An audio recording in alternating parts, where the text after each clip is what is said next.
Welcome to the 24th episode of the mini video series, Fridays with Father. It is with great pleasure that I welcome to this episode a special guest, His Grace, the Right Reverend IRINEJ, Bishop of Eastern America. Your Grace, welcome. Thank you so very much, Father Branislav. It is indeed a pleasure to be with you and with your audience. Indeed.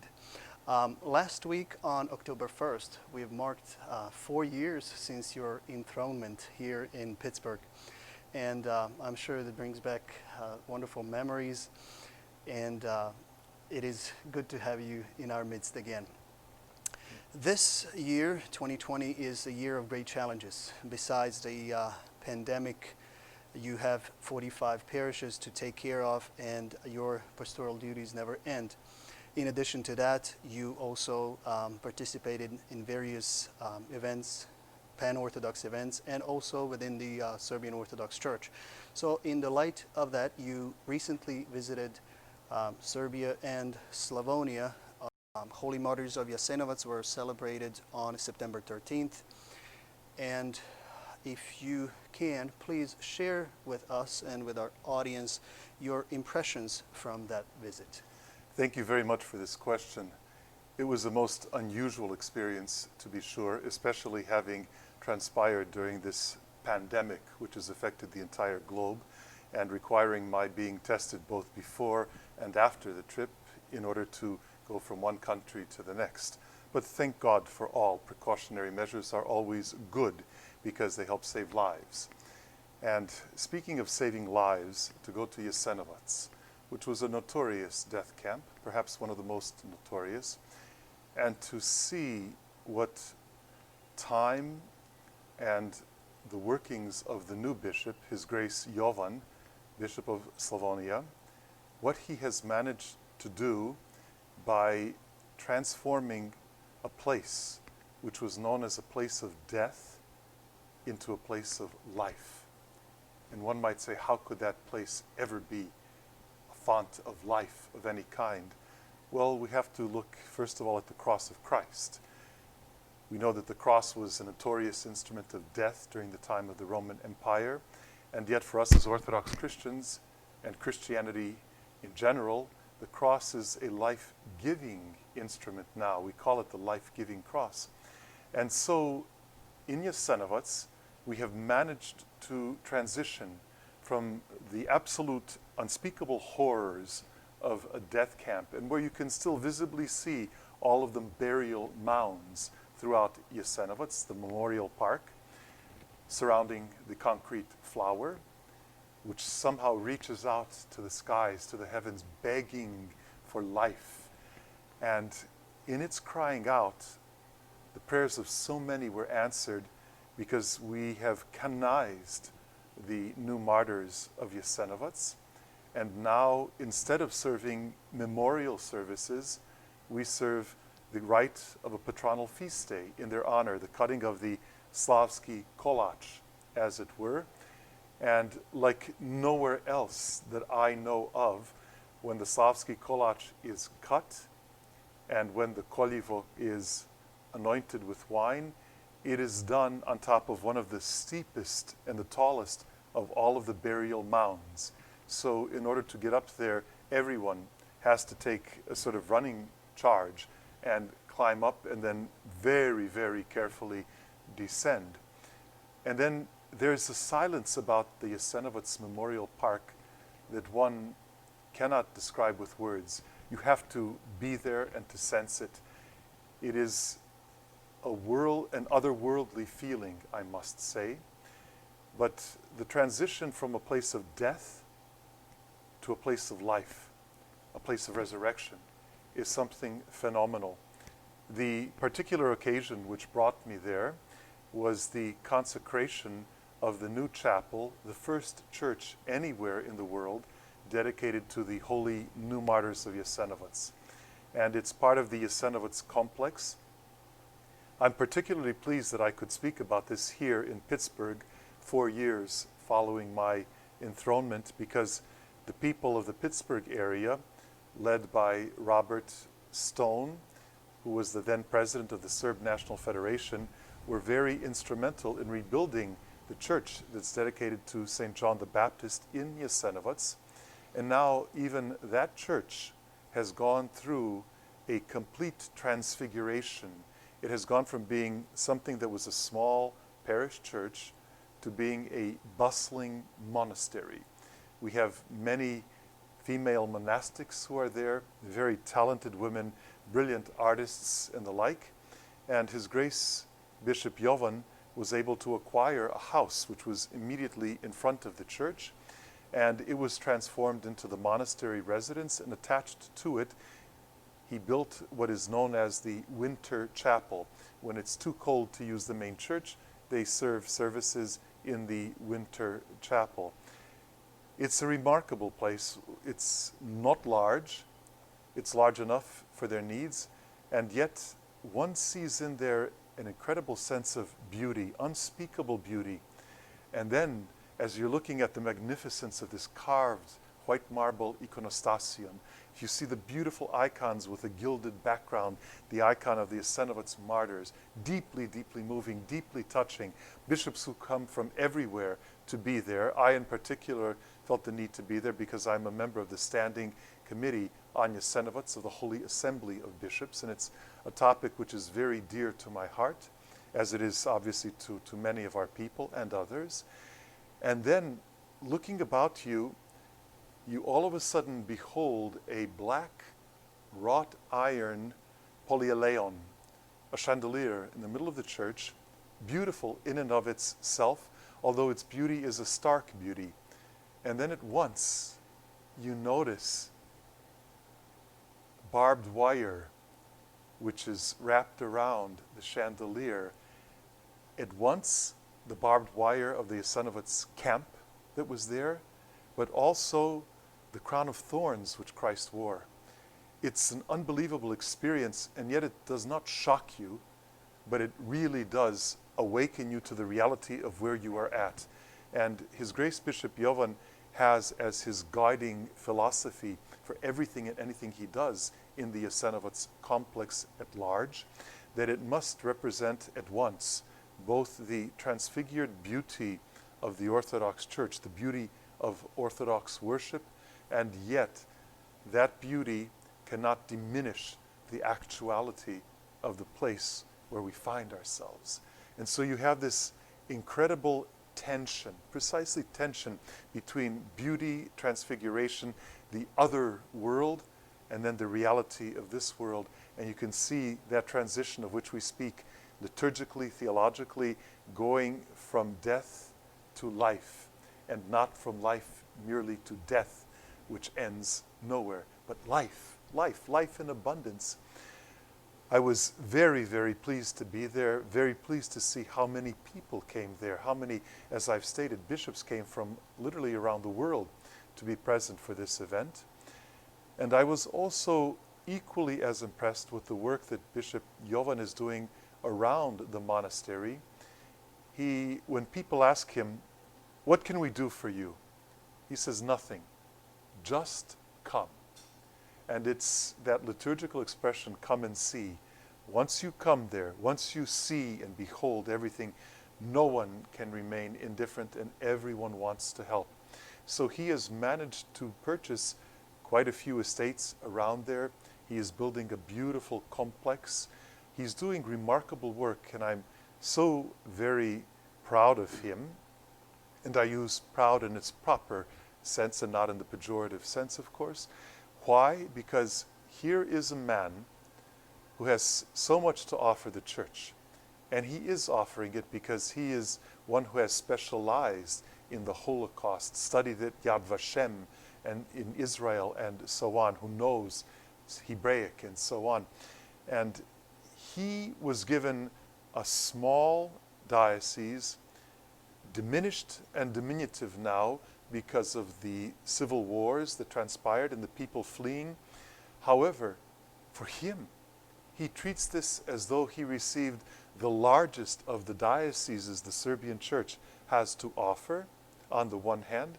On the other hand, he is there forging ahead with such utter enthusiasm as though he is the richest bishop in the world.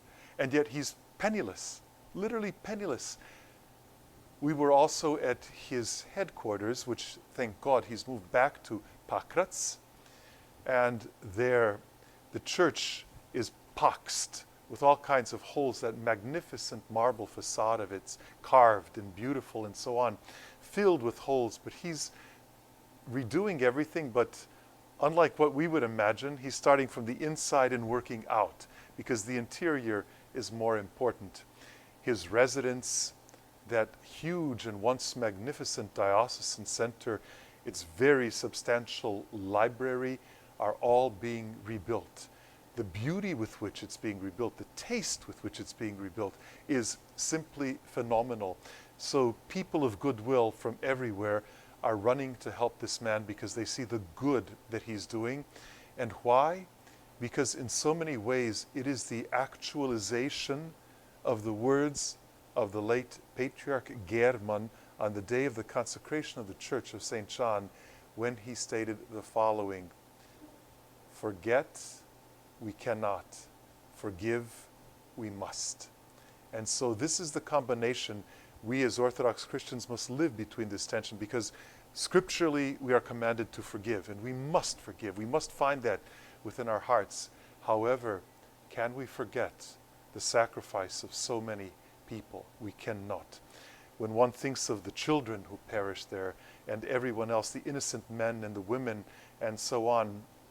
And yet, I mentioned that the nuns, some of them are tremendous artists, and one of them has done a remarkable series of drawings, and I promised them and the bishop that when this pandemic subsides somewhat, I will bring them to our diocese here in Eastern America so they can go from church to church or deanery to deanery and put up a display of their magnificent works. And one of their works, which is remarkable, is these mounds, these burial mounds, humovi as we call them. They're made, but with the people standing upright and alive and well. And it's a magnificent sign that Christ is risen, and anyone who believes in Christ cannot remain dead. And so Christ lives, and they live, and we live together with them. So in all, it was truly a glorious experience, and perhaps one day I would love to organize a charter flight, shall we say, of our faithful from the Eastern American diocese to go to Jasenovac, to pay our respects to the martyrs, to pray with them, to them, for our salvation and for their salvation. And I think that everyone will come back gratified and thankful to God for such a remarkable and rich experience. Thank you, Your Grace. You're such a remarkable storyteller, and it is a pleasure to listen to you, even speaking of the sad historic events that have occurred. But I'm thankful that you are doing that for our audience, and I hope certainly that some of you will be able to go, as His Grace said, and listen to that silence which must be experienced. But for those of you who cannot go, especially now, His Grace has shared certainly the most touching details of the Jasenovac story. This is the year 2020, and as if it's not challenging on its own, this is also the election year. And unfortunately, we are witnesses of a great civil unrest and great divisions amongst our people and our nation here in the Americas.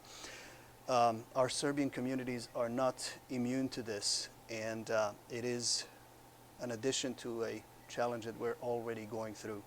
What is your message to St. Elijah parishioners, to all the members of the Eastern American Diocese, and certainly beyond to all of those who are watching us today? Thank you for this question, albeit a rather daunting question. I begin with the fact that I find this year to be a remarkable year, and I use that term very cautiously, guarded, because 2020, when we usually say something is perfect, 2020, such as vision, perfect vision, we anticipate that this year would have been a perfect year. It's been a very complex, complicated year, beginning with the pandemic in and of itself.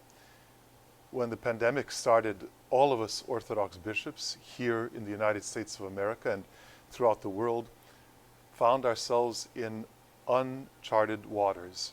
We had no idea what to do, where to turn, and gratefully, the executive branch of the Assembly of Canonical Orthodox Bishops in the United States of America began meeting on Fridays to discuss this very issue, and it continued to this day. We've met 19 times since mid-March, so every Friday we meet. Of course, it's by the technology of Zoom, and I think that I've been zoomed out at this point already because I'm on Zoom regularly. Let's refresh it with a YouTube appearance. Yes, indeed. Indeed, this is a Zoom-less feature. And so we as bishops have discussed all of these issues, trying to guard and guide our faithful through this pandemic. It's not always easy. People tend to get upset when guidelines are set forth, and yet guidelines are set forth so that we can help each other and help ourselves so that we can help others. If we don't have guidelines, the pandemic becomes pandemonium, and then we are in serious trouble. So one has to learn how to contain it as much as is possible. For me, as your bishop and as your archpastor, the most difficult part of it was not being able to see my clergy, my monastics, my parishioners, my faithful, to see the children, how I longed to see everybody. And when I had to spend that period in isolation, as everyone did, serving liturgy in our diocesan residence and in the diocesan center, it was overwhelming. The silence at times was overbearing. We in New Rochelle, as you know, experienced... Well, remember the beginning of, yes, of pandemic, the very beginning. You were the epicenter of the pandemic. We were indeed, and when I recently saw His Holiness Patriarch IRINEJ, I told him, Your Holiness, had you remained with us as a guest for simply one more day, you would have been trapped for over a month because you would not have been able to get out of New Rochelle. So we were in such utter confinement, and they took very stringent measures early on, which, albeit frustrating and difficult, proved to be very beneficial and ultimately very helpful because we were able to quickly pick ourselves up and get out of that situation in which we found ourselves. So it was a lesson that actually helped me guide the rest of the diocese. And as you know, having 40 plus churches, monasteries, and so on, and in so many different states, each state with its own particular regulations, it was very difficult to try to shepherd everyone during that period. But thank God, I have good clergy, and I have wonderful, wonderful faithful. I always say, and I mean it from all of my heart, that there's not a day that goes by that I'm not thankful for the good clergy and faithful monastics of this diocese. And so we've managed to bring ourselves to this point. And now, as you say, this point has become overtly complicated, yes, by the lingering on of the pandemic, of the coronavirus, which is indeed quite novel, but also even more complicated with civil unrest on the one hand, and then the political process that we are all involved in terms of the elections at hand. In fact, I come to you today from the second day of the Assembly of the Canonical Orthodox Bishops in the United States of America. We've met for the past 2 days, again, over Zoom technology. We have 51 Orthodox bishops in the United States of America who belong to this assembly, plus our advisors, the Secretariat, our legal consultants, and so on. And amongst all else, we touched upon these very serious issues because there is not one person, dare I say, in the United States of America that is not affected. No one is immune to the civil unrest. No one is immune to this electoral process, which is not what it was intended to be. And so what do we do? What can we do?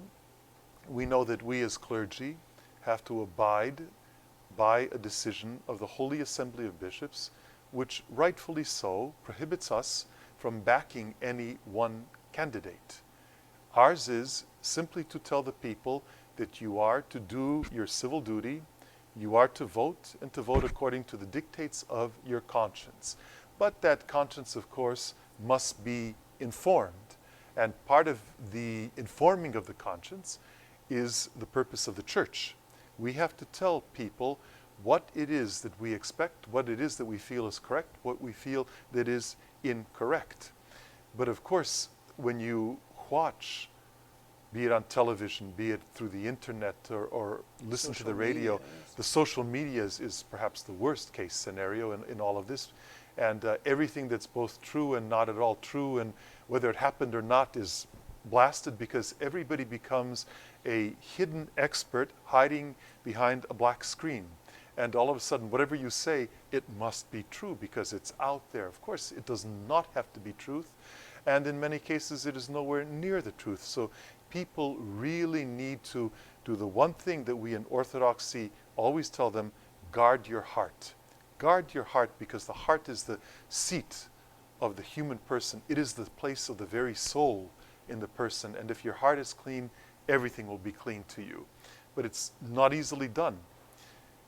In Orthodox spirituality, and there are many phases to our spirituality, but there's one step which comes toward the culmination of our spiritual life, and that is, oddly enough, termed sobriety.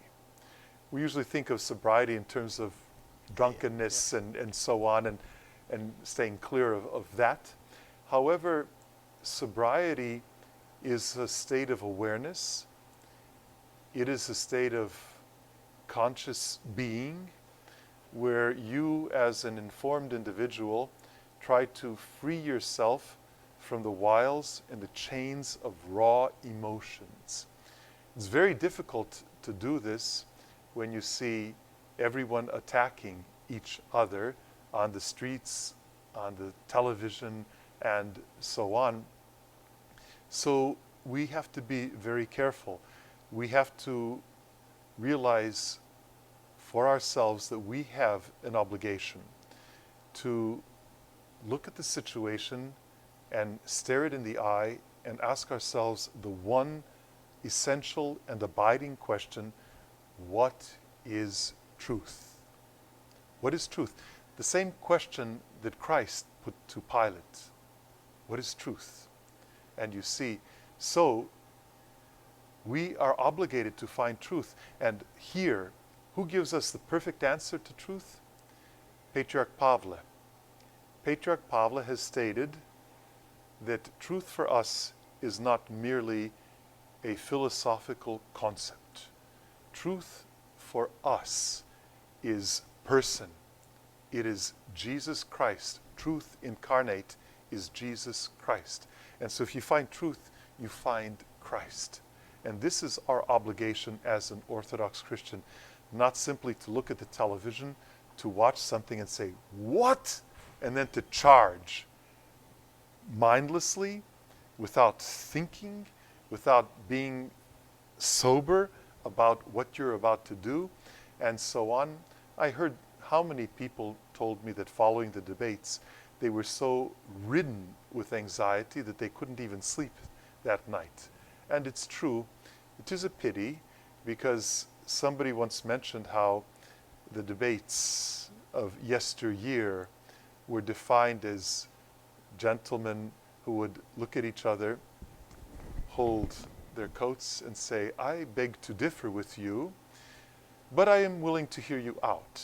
And then the other one will speak what he has to say. And then they come to terms not to agree with each other, but even that is part of a process, not agreeing with each other, because in the end you need what? You need one more tool, and that tool is called discernment. So you have sobriety, now you have discernment, all to bring you to truth. So what does discernment mean? Okay, we will put it to a vote, and we will see, hopefully, where truth lies in all of this, and so on. Of course, one has to understand that majority opinions do not necessarily represent truth in and of itself. So again, if you are an Orthodox Christian, it is your sacred obligation to have a sense of sobriety about yourself and a good sense of discernment. If you do this, you will always come out as the victor, because then you will at least know that you did not dive heedlessly headfirst into something, not knowing what you were going to embroil yourself in, and so on. And then when everything comes to pass, when the proverbial dust has settled, then we will be able to discern, finally, what was truth, what was not truth, what we should have done, what we should not have done. But then I must go one step beyond, because there's also another inherent danger, spiritual danger, and that is the following, that many times when everything is said and done, and then everybody grabs themselves by the head, why didn't I see that? Why didn't I know that? Where was my 2020 vision in the year 2020? And then people feel guilt-ridden, and they do not know how to overcome guilt. And this is a very serious issue. This is why every good clergyman, when they confess a penitent, have to be able to have that person know how to come to terms with spiritual maturity. And spiritual maturity, I would define as one who used to teach pedagogy, which is the art of teaching children, learning how to let go. Let go. This is a problem with many parents, you see. And parents have to pass a test of spiritual maturity when their children, whom they've raised from toddler on up, all of a sudden have to, as we would say, fly the nest. It's time to leave. And how many parents are reticent to let go of their children? But if they don't let go, that child will never turn into an adult, because they will never develop fully. So a good parent, like a good priest, knows how to guide, be it their spiritual children or children of the flesh, how to teach them as well as they can, as much as they can, and then pray that that child, that faithful person, will be able to go on in life. And we are there to help them and to guide them, whether they have done something that is right, something that is wrong. We always have to be there, because there's a problem when you do something wrong and you cannot overcome it. Do you fall into depression or otherwise? One has to know how to be able to lift somebody up. As the Holy Fathers would say, the monastic fathers that is, brush the dust off of yourself, because you're going to fall again. It's inevitable, but keep going, keep getting up and brushing, and go, keep moving. On the other hand, if you've done something right, pride then comes in. Pride is a horrible thing, because it can knock you down to size more so than falling on your face.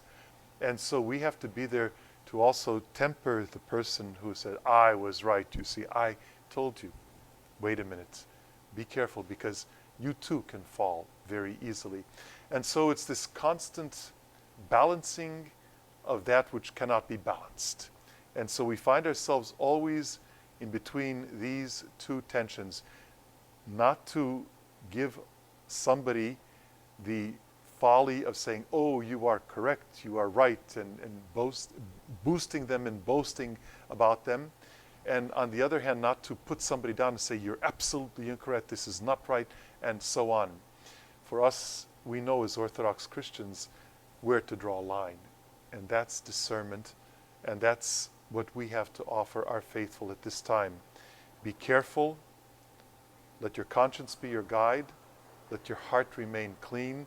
And do not allow yourselves ever to become impassioned.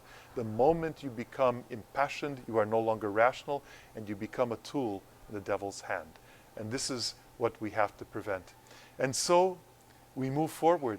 We pray to God that everything will end well, everything will end in our mutual benefit. That's the best that we can do, and pray we must. And thank God that we have the chance to do something like this. Thank God that we have the opportunity to offer counsel to our people in these difficult and trying times. And let us pray all together that God will guide us to a safe harbor. Thank you, Your Grace, for your time and for your words of wisdom. As the world is suffering, our parishes are struggling, and every individual soul is affected. So your words of wisdom and your archpastoral guidance is much appreciated. Once again, welcome to Pittsburgh, and it is good to have you in our midst. Thank you very much, Father Branislav, and please do know that the pleasure and joy of being with you tonight were entirely mine. It is always a source of joy for me when I can be with my clergy and when I can be with my faithful, although be it at times like this, I am together with them as are you through digital means and technology, but at least we are together, and that's the most important dimension of all of this, because as a community, we become a community of salvation, always together and never divided. God bless you. Thank you for this marvelous series which you host every Friday. I hear nothing but compliments which come my way about the series, and that pleases me entirely. And God bless you. May He give you strength to continue. And God bless each and every one of you who have joined us for this program. Thank you. Thanks for watching this episode of Fridays with Father, and if you enjoy this video, please subscribe to our St. Elijah YouTube channel and click the notification button so you can stay up to date with new episodes coming out every Friday. Thank you.